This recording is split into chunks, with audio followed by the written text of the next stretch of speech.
Dan yang keempat ada profesi bidang hukum yaitu law. Dan yang terakhir profesi bidang transportasi atau transportation. Nah, dalam bidang pendidikan itu ada tiga, yaitu ada teacher sebagai guru, lecturer dosen, dan tutor sebagai tutor. Sekarang ikutin ya.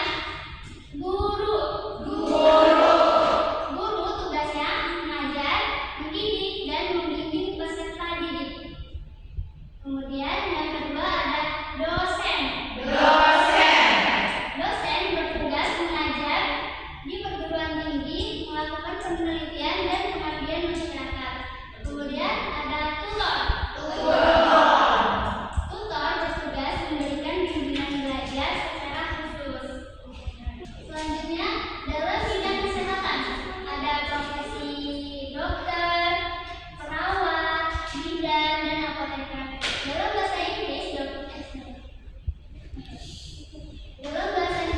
Indonesia dokter berarti dokter.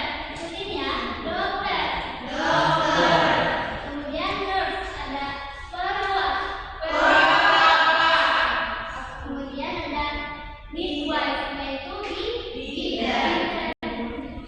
Kemudian ada farmasi atau dalam bahasa Indonesia apoteker. Ada yang tahu tugas dokter itu apa? Mendiagnosis dan mengobati pasien. Betul. Kemudian tugas perawat itu merawat dan membantu pasien dalam proses penyembuhan. Kalau bidan bertugas membantu persalinan dan merawat ibu dan bayi. Kemudian apoteker bertugas menyediakan dan menjelaskan penggunaan obat. Dalam bidang pemerintahan dan keamanan itu ada polis atau polisi. Yang kedua ada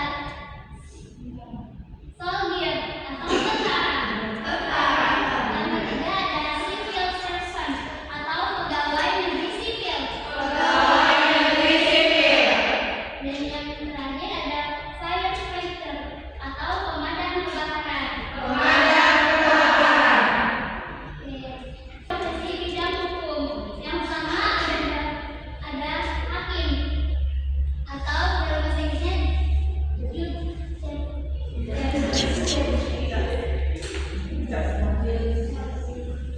Terus yang kedua ada prosecutor atau jaksa. Yang ketiga ada lawyer atau pengacara. Tugas hakim yaitu memimpin persidangan dan memutuskan perkara.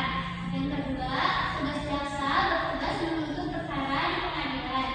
Dan yang ketiga, pengacara bertugas memberikan bantuan hukum kepada klien. Yang terakhir ada profesi bidang transportasi. Ada yang tahu gambar ini gambar apa? Oke, pilot dalam bahasa Indonesia yaitu pilot.